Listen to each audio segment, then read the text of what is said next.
안녕하세요. 더운 여름 다들 수고가 많으시죠? 저희 새언니가 이번 제사 때 진상 큰아빠에게 우리 부모님과 우리 남매의 응어리를 사이다 발언들로 한 방에 날려버려 준 일이 있어 이렇게 사연을 올립니다. 저는 30대 초반 직장에 다니는 여자입니다. 저는 2살 터울의 오빠 하나가 있는 일남 일녀 중 막내입니다. 우리 부모님 두 분 다 순둥순둥하시고 우리 남매도 부모님을 닮아 그다지 모난 곳 없이 흔한 현실 남매의 싸움 한 번 없이 살아왔어요. 문제는 큰아빠들 식구들인데요. 큰아빠는 여지껏 돈을 벌어본 적이 없는 사람이에요. 그리고 사람의 근본, 제사, 집안의 전통 같은 것을 매번 강조하여 말하는 사람이죠. 우리 할아버지께서 지금은 돌아가셨지만 엄청 부자셨어요. 서울 변두리와 근교에 건물과 땅 100필지를 갖고 계셨었다니 정말 대단한 부자였죠. 그 할아버지 덕에 우리 큰아빠와 아빠는 정말 부잣집 도련님처럼 자랐나봐요. 그래도 우리 아빠는 할아버지로부터 증여받은 건물 1층에서 작은 식당을 하며 엄마와 함께 열심히 경제활동을 해왔어요. 다른 층에서 나오는 월세와 또 다른 건물, 도지준 땅에서 나오는 돈으로 우리 남매도 정말 풍족하게 자랐죠. 그런데 큰아빠는 할아버지 살아계실 때부터 재산을 증여받기 시작해서 저희 아빠에 비하면 정말 어마어마하게 차이날 정도로 많은 재산을 받았대요. 그래서 평생 일도 안 하고 재벌 행세하며 할아버지 재산을 본인이 함께 조성한 것처럼 말하고 다녔어요. 게다가 친척들을 엄청 무시하고요. 잘난 척이 엄청 심하고요. 큰아빠는 결혼한 아들 둘이 있는데 우리 사촌오빠들이죠. 어려서부터 고액과외, 학교 선생님과외, 학교에 돈도 많이 써서 사촌오빠들 고등학교 때 학생회장을 하고 그랬어요. 그 외에도 큰아빠 큰엄마의 사치까지 더해져 증여받은 땅 건물 외에도 할아버지가 갖고 계신 나머지 재산도 모두 설정 잡혀서 전부 탕진했다더군요. 그리고 할아버지 돌아가신 이후부터는 갖고 있던 재산들을 팔아서 사치하고 사촌오빠들까지 그 사치에 가담해서 지금은 건물 하나 남았다더군요. 그래도 큰아빠 본인은 재벌인 양 행세하고 다녀요. 사촌오빠들도 큰아빠를 닮아 자기들이 최고인 줄 알고 우리 아빠가 작은 아빠인데도 자기들 아랫사람처럼 여기면서 살아왔어요. 예를 들면 우리 어렸을 때 제사를 준비할 때 제기를 꺼내는 거나 상 피는 것들을 큰엄마는 자기 자식들인 장성한 사촌오빠들을 놔두고 우리 아빠를 시키고 그랬어요. 게다가 큰아빠는 사촌오빠들이 장자의 자식이니 우리 아빠보다 오히려 위다 라는 식으로 말한 적이 많아요. 그런 분위기 속에서 자랐으니 사촌오빠들도 아나무인으로 자랐겠죠. 차례나 제사도 큰엄마 몸이 안 좋다고 언젠가부터 저희 집에서 지내기 시작했어요. 자신은 큰아들이니 부모 재산을 다 받아야 하는 것인데 우리 아빠가 어느 정도 재산을 받을 수 있게 해준 것을 고맙게 생각해야 한다고 매번 말을 해요. 우리 엄마는 근본이 없는 사람이니 제사 잘 지내야 복 받는다고 늘 말하고요. 사촌 새언니들도 그냥 평범한 집안에서 자란 사람들인데 큰 새언니는 자신이 재벌집 상속자 며느리인 것처럼 온몸에 명품을 두르고 아이를 영어 유치원에, 과외에, 해외여행에 이런 것들 우리한테 자랑하기 바빠요. 그런데도 큰아빠네 집은 항상 엄청난 대출이자에 허덕이면서도 허세와 사치는 멈추질 않네요. 그러던 중 지난 봄에 오빠가 결혼을 했는데 정말 예쁘고 착한 새언니가 들어왔어요. 항상 주말에 오빠 부부가 집에 오면 우리 아빠가 젊을 적부터 살아온 얘기를 하는 것을 좋아하는데 우리 새언니는 신기하게도 그 재미없는 얘기를 신나게 듣고 맞장구 쳐주고 중간중간 질문까지 해가면서 공감을 해주네요. 항상 비슷한 얘기가 반복되는데도 전혀 지루해하는 기색 없이 아빠의 인생 스토리를 들어준답니다. 그래서 밥 차리거나 설거지하는 등의 일들은 항상 엄마와 저, 오빠가 전부 해요. 새언니는 밥 차리려고 거실 소파에서 일어나려고 하면 아빠가 우리 남매에게 네 언니가 집에서 네 오빠 밥 챙겨주는 것도 힘들 텐데 여기까지 와서 또 밥 차리게 하냐? 니네가 차려! 하면서 새언니랑 소파에서 계속 신나게 아빠의 인생 스토리를 얘기해요. 저도 듣기 지겨워서 피하는 것을 신나게 들어주니 저는 새언니한테 고맙게 생각하면서 엄마를 도와 밥 차리고 설거지하고 그러죠. 이렇게 착한 새언니인데 이런 새언니의 대박 반전의 매력을 볼 수 있는 사건이 터졌어요.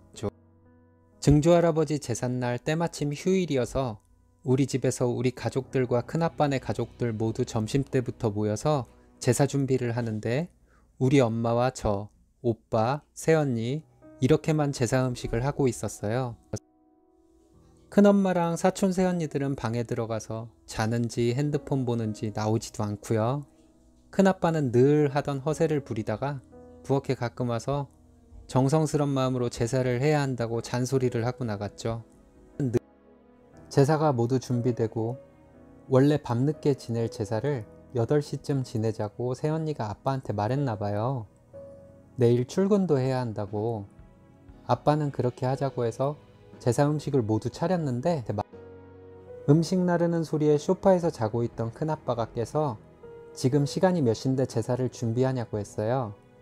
그래서 아빠가 내일 애들 출근도 하고 해야 하니 그냥 일찍 제사 지내자고 말했고요.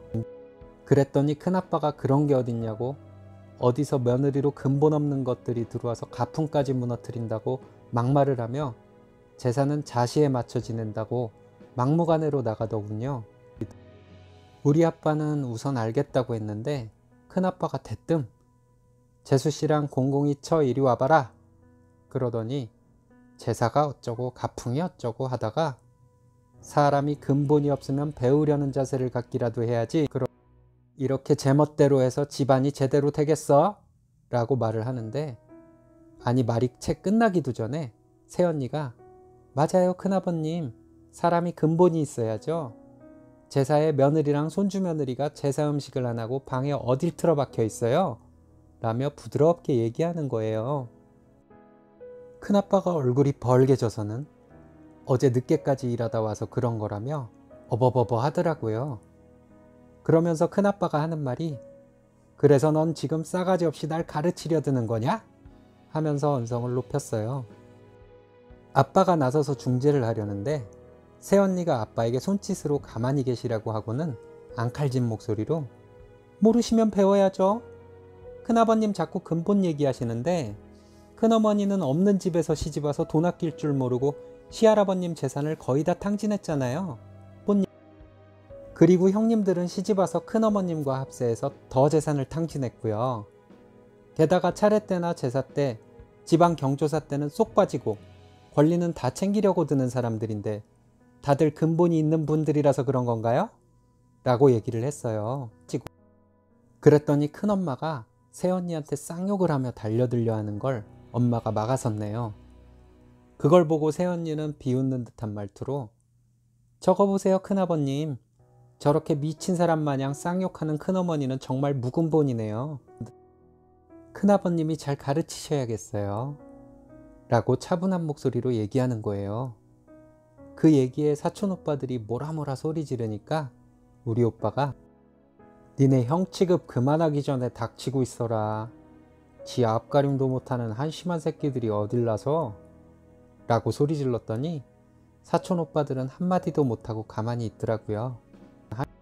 그럴 수밖에 없는 게 오빠가 고등학교 때 둘째 사촌오빠가 우리 아빠한테 반말을 하며 대든 적이 있었는데 그걸 보고 사람들 다 보는 앞에서 우리 오빠가 둘째 오빠를 정말 죽도록 패준 적이 있었거든요. 그 후로 사촌오빠들은 우리 오빠를 두려워했었어요. 그러고는 새언니가 계속 말을 이어나갔어요. 큰아버님은 재산도 아버님보다 10배 가까이 물려받으셨으면서 지금은 아버님만큼도 안 되는 재산 남아있잖아요. 그것도 은행빚 다 갚고 나면 얼마 남지도 않을 거고요. 그런데도 정신 못 차리고 우리 아버님 어머님을 무시하고 계시네요. 아주버님들 나중에 정말 거리에 나앉을 날이 멀지 않은 것 같은데 그때를 대비해서라도 우리 아버님한테 잘하셔야 할 거예요. 아니면 정말 우리 아버님한테 국물도 없을 테니까요. 라며 이 엄청난 얘기를 편안한 표정으로 하더라고요. 그랬더니 큰아빠랑 큰엄마가 알아듣지 못할 쌍욕을 하며 고래고래 소리 지르더군요. 우리 아빠가 나서서 우리 며느리한테 욕하면 형이고 뭐고 가만두지 않겠다고? 나랑 마누라야 무시받아도 내가 잘하면 형도 달라지겠지라고 생각하고 살았는데 이젠 아니라고. 우리 자식들까지 무시당하더라고 하면서 이젠 나도 안 참는다고 하면서 큰아빠 가족들을 내쫓았어요. 내쫓기듯 나가는 큰아빠 가족들에게 우리 새언니가 한 말이 뭔 줄 아세요? 큰아버님, 조만간 돈 빌리러 우리 아버님에게 오시게 될 텐데 그때는 여태까지 우리 시부모님 무시해온 거 무릎 꿇고 사죄한 후에 돈 얘기 꺼내셔야 할 거예요. 그럼 제사는 우리 근본 있는 사람들끼리 지내겠습니다. 안녕히 가세요. 이거였어요. 우리 새언니 정말 대박이죠? 그렇게 큰아빠네 가족들이 가고 우리 식구들끼리 제사를 지내는데 씁쓸해할 줄 알았던 우리 아빠가 미소를 띤 표정으로 제사를 지내더라고요. 제사 지내고 새언니한테 어떻게 그런 상황에서 떨지도 않고 말을 잘 했냐고 물어봤더니 오빠가 연애 때부터 큰아빠네 가족들에 대해 한 맺힌 이야기를 많이 했었대요. 그리고 우리 엄마 아빠를 보고 나서 이렇게 순하신 분들이라 큰아빠네 가족들이 그렇게 개무시한 거라는 생각이 들면서 착한 시부모님의 한을 풀어주고 싶었대요. 그래서 결혼하고 큰아빠네 가족들을 만나면 어떤 망언이 나올지에 대해 오빠랑 예측을 하고 거기에 받아칠 대사를 정하고 시뮬레이션까지 했다더군요. 그것도 큰아빠가 멘붕이 올 대사들로 열심히 골라서 시뮬레이션 했다더군요. 그래서 우리 아빠 엄마가 무시받은 한을 풀어주자고 오빠랑 약속했대요. 그 말을 듣고 아빠는 내가 바보같이 참고만 살아서 너희들에게 이런 짐을 짊어지게 했구나. 미안하다. 하시며 미소 띈 표정은 바뀌지 않더라고요. 이후에 큰아빠네 식구들과의 관계가 어떻게 될지는 모르겠지만 저는 계속 경조사에서 만나 우리 새언니한테 큰아빠가 말조심, 행동조심 하는 모습을 꼭 보고 싶네요. 새언니는 제사 지내고 나서 엄마 아빠 몰래 저한테 와서 이후 상황들에 대해 또 시뮬레이션을 해봐야 될 것 같아서 귀찮다고 하며 웃었어요. 저도 이렇게 시원한데 우리 엄마 아빠는 얼마나 시원할까요? 예전에 짝사랑하던 오빠와 첫 데이트 때보다 더 설레는 이 마음은 뭘까요? 엄마 아빠의 한을 조금이나마 풀어준 우리 새언니가 너무 사랑스럽고 존경스러워요. 긴 글 읽어주셔서 감사합니다. 더운 날씨에 모두들 힘내자고요.